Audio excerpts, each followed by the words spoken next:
Bonjour tout le monde, après la vidéo qui vous a pas mal plu sur l'histoire du FC Lorient, on m'a suggéré des clubs. Donc de parler de l'histoire de clubs un petit peu moins cotés que voilà, le PSG, Marseille ou Lyon. Donc j'ai décidé de le faire et aujourd'hui on va s'attaquer à un club historique dont personne n'a parlé avant sur YouTube. Il s'agit du RC Lens. Le RC Lens a vu le jour en 1906, donc à l'origine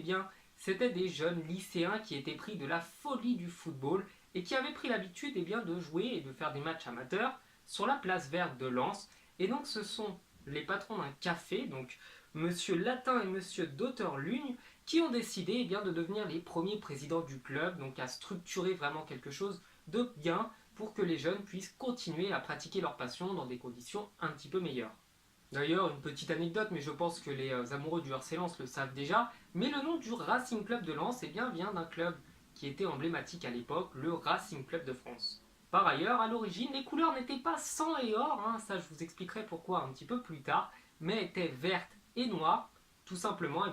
parce que le vert représentait la place verte et que le noir représentait le charbon, là où beaucoup de mineurs travaillaient à l'époque dans la région. Puisque Lens et les mines ont une histoire commune, en 1907, c'est la Compagnie nationale des mines qui a décidé de s'occuper du club et de leur laisser un terrain qui se trouvait sur la route de Béthune et qui fut le tout premier terrain de foot du RC Lens. En 1912, le terrain change encore et je pense que Lens est un des clubs qui a le plus changé de terrain et part du coup de la route de Béthune et vont au parc de la Glycère. Pendant la Première Guerre mondiale, vous en doutez, étant donné que les conflits avaient lieu dans la région, le RC Lens a été mis en pause pendant quand même 4 ans, avant qu'en 1919, M. Laroche décide de reprendre le club et de le remettre sur de bons rails. En 1923, René Molia, alors nommé président, décide de changer les couleurs du RC Lens et va quitter le vert et noir pour le sang et or. Et la légende voudrait, et c'est le RC Lens lui-même qui parle de ça, que ce soit une sorte d'hommage aux Espagnols. En 1929, la Compagnie des mines décide d'acheter un terrain et il fera construire ce qui sera plus tard le stade Félix Bollaert, donc le stade légendaire du Racing Club de Lens. Par ailleurs, les travaux qui auront commencé le 6 novembre 1929 s'achèveront le 18 juin 1933 et sera, à ce jour, au jour de son ouverture, un des stades les plus modernes de France. Qui dit modernité dit forcément professionnalisme et le RC Lens deviendra en 1934 un des premiers clubs professionnels. Encore une fois, la guerre vient interrompre le championnat français et en 1948, le RC Lens viendra affronter son rival de toujours lors de la finale de la Coupe de France face à Lille, une finale qu'ils perdront 3-2 et vraisemblablement, selon les dires des Lensois, ils se seraient fait arnaquer pendant ce match puisqu'une faute n'a pas été sifflée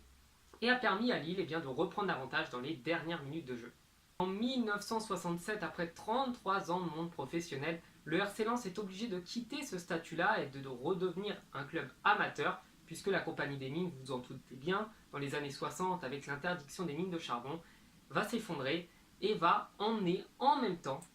à sa perte le RC Lens. Mais le RC Lens a des ressources et ne va pas couler, au contraire, il va redevenir professionnel quelques années plus tard et en 1998, c'est l'apogée du club de Lens qui devient pour la première fois de son histoire champion de France de première division. En 1998 toujours, qui dit forcément première place du championnat dit Ligue des Champions, Lens va être le premier club à battre Arsenal sur sa pelouse, donc à Wembley, une victoire qui restera dans la légende du RC Lens et un an plus tard, en Coupe de la Ligue, le RC Lens remporte sa première Coupe de la Ligue. En 2008, une année un peu maudite pour les Lensois, le club va non seulement être rétrogradé puisqu'il finit 18e du championnat de France, mais va également perdre la finale de la Coupe de la Ligue contre le Paris Saint-Germain. Donc une finale qui a fait scandale puisqu'il y a eu une faute sifflée dans les arrêts de jeu qui était un petit peu bizarre, même en tant que Parisien je dois le dire, qui a permis à Paris de remporter la Coupe et que des groupes de supporters, qu'on ne va pas citer parce que de toute manière tout le monde sait qui c'est,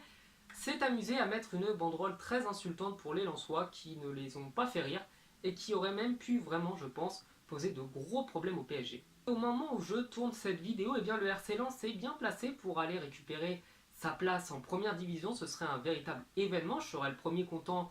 de revoir le RC Lens en Ligue 1 parce que c'est quand même un club qui a marqué notre championnat. Donc je ne sais pas quand vous verrez cette vidéo et je ne sais pas combien ils seront au classement à ce moment-là, mais je leur souhaite vraiment bonne chance, bon courage et j'espère vraiment que l'histoire du RC Lens ne s'arrêtera pas là. Et voilà, j'espère que la vidéo vous aura plu, vous pouvez me le dire dans les commentaires, me proposer d'autres clubs, hein, même si je pense que quand vous verrez cette vidéo, il y aura beaucoup de clubs dont j'aurais déjà parlé et dont j'aurais déjà tourné les vidéos. Donc j'espère que ça vous aura plu encore une fois, et je vous dis à la prochaine, ciao.